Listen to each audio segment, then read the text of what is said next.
Nailigtas ang isang 3 taong gulang na batang babae na muntikan ng malunod sa isang palaisdaan sa barangay Samara, Aringay, La Union. Malapit lamang sa opisina ng Coast Guard ang nasabing palaisdaan at sakto namang kalalabas lamang sa opisina ng kawani ng Coast Guard na naaktuhan ang batang nalulunod. Agad na sinaklolohan ng biktima. Hindi naman po ito kalaliman. Nagkataon lang po na walang kaalaman pang 3 years old. Paglangoy, ma'am. Sa bayan naman ng Agoo, isang 10 taong gulang na batang lalaki rin ang nailigtas matapos agarang mabigyan ng paunang lunas ng isang naka-off-duty na miyembro ng Philippine Coast Guard. Sa dalampasigan ng baybayin malapit sa Eco Park nakitang batang lalaki.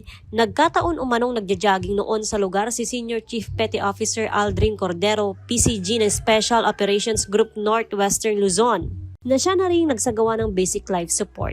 Si Senior Chief Petty Officer po ay agad na rumusponde matapos makarinig ng sigaw ng tulong.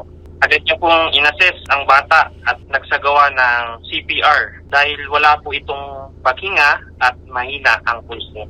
Sa San Juan, isang 26 at 27 years old na beachgoer din ang nailigtas mula sa pagkalunod.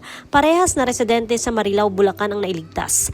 Mabuti na lamang at may nakabantay na otoridad sa lugar. Ayon sa Coast Guard District Northwestern Luzon, nasa ligtas ng kondisyon ang lahat ng mga nailigtas.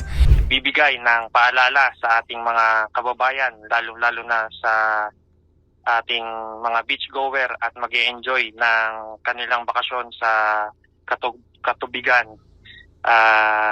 Kami po ay umihiling sa mga magulang na bantayan ang ating mga anak na huwag hayaang mag-isa ang kanilang mga anak malapit sa dagat, ilog o kahit maliit na anyong tubig.